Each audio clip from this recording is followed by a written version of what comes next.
पाठकों, मैं वह हरिशंकर नहीं हूँ जो व्यंग वगैरह लिखा करता था। मेरा नाम काम धाम सब बदल गए हैं। मैं राजनीति में शिफ्ट हो गया हूँ, बिहार में घूम रहा हूँ और मध्यावधि चुनाव लड़ने की तैयारी कर रहा हूँ। अब मेरा नाम है बाबू हरिशंकर नारायण प्रसाद सिंह। याद रखिएगा, नहीं ना भूलिएगा। हंसिएगा तो नहीं। हम नया आदमी है ना, अभी शुद्ध भाषा सीख रहे हैं। जैसा बनता है ना वैसा कहते हैं। मैं बिहार की जनता की पुकार पर ही बिहार आया हूँ। जनता की पुकार राजनीतिज्ञों को कैसे सुनाई पड़ जाती है, यह एक रहस्य है, धंधे का नहीं बताऊंगा। जनता की पुकार कभी कभी मेमने की पुकार जैसी होती है। वह पुकारता है माँ को और आ जाता है भेड़िया। मेमना चुप रहे तो भी कभी भेड़िया पहुंचकर कहता है, तूने मुझे पुकारा था। मेमना कहता है, मैंने तो मुंह ही नहीं खोला। भेड़िया कहता है, तो मैंने तेरे हृदय की पुकार सुन ली होगी। बिहार की जनता कह सकती है, हमने तुम्हें नहीं पुकारा, हमें तुम्हारे द्वारा अपना उद्धार नहीं करवाना। तुम क्यों हमारा भला करने पर उतारू हो? मैं कहूँगा, मैंने दूर मध्य प्रदेश में तुम्हारे हृदय की पुकार सुन ली थी। वहाँ मध्यावधि चुनाव नहीं हो रहे हैं, इसलिए वहाँ की जनता की सेवा नहीं कर सकता और बिना सेवा किए जीवित नहीं रह सकता। तुम राजी नहीं होगे तो बलात् सेवा कर दूंगा। सेवा का बलात्कार, समझे ना? अकेला मैं ही नहीं, भगवान श्री कृष्ण भी बिहार की जनता का उद्धार करने आ पहुंचे हैं। बिहार की बाढ़, सूखा और महामारी से पीड़ित जनता, अकाल से पीड़ित जनता। एक दिन मेरी कृष्ण भगवान से भेंट हो गई। मैंने पहचान लिया, वही मोर मुकुट, पीताम्बर और मुरली। मैंने कहा, भगवान कृष्ण है ना?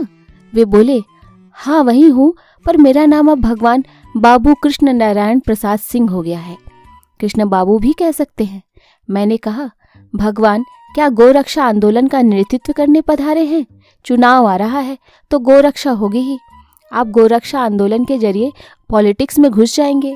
कृष्ण ने कहा, नहीं, उस हेतु नहीं आया।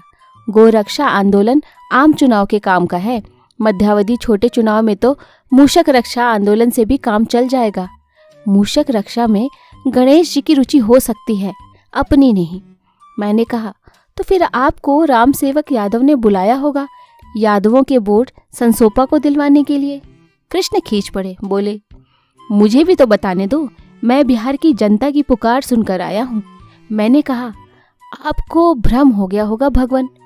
वे तो कृष्ण भल्लभ सहाय के समर्थक थे, जो उन्हें टिकट देने के लिए ऐसी जोर की आवाज़ लगा रहे थे कि दिल्ली में कांग्रेस हाईकमान को सुनाई पड़ जाए। वे कृष्ण भल्लभ बाबू का नाम ले रहे थे, आप समझे आपको पुकार रहे हैं। कृष्ण ने कहा, नहीं, मैंने खुद सुना।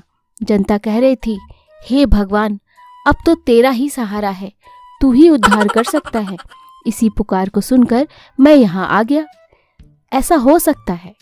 बात यह है कि चौथे चुनाव के बाद सिर्फ भगवान की सत्ता ही स्थिर है। बिहार के मुसीबत ज़दा लोग पटना में एक सरकार से अपनी कहते हैं, तब तक दूसरी सरकार आ जाती है। हो सकता है उन्होंने ईश्वर की एकमात्र सरकार से गुहार की हो। मैंने कहा, ठीक किया जो आप आ गए, अब इरादा क्या करने का है? उन्होंने कहा, मेरा तो घोषित कार्यक्रम है, त्रिसूची साधुओं का परित्राण, दुष्कर्मियों का नाश और धर्म की स्थापना। मैंने पूछा, कोई आर्थिक कार्यक्रम वगैरह?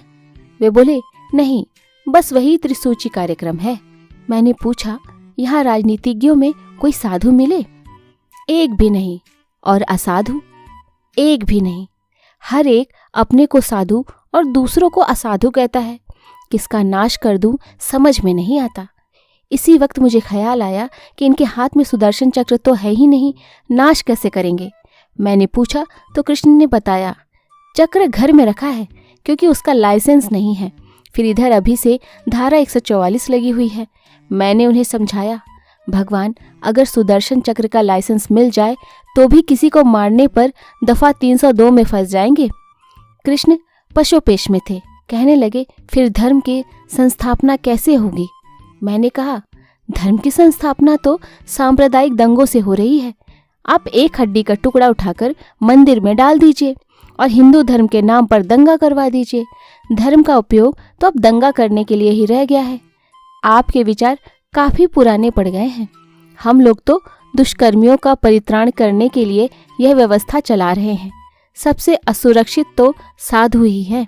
भगवान कृष्ण को मैंने समझाया, आप संसदीय लोकतंत्र में घुसे बिना जन का उद्धार नहीं कर सकते। आप चुनाव लड़िए और इस राज्य के मुख्यमंत्री बन जाइए। रुक्मिणी जी को बुला लीजिए।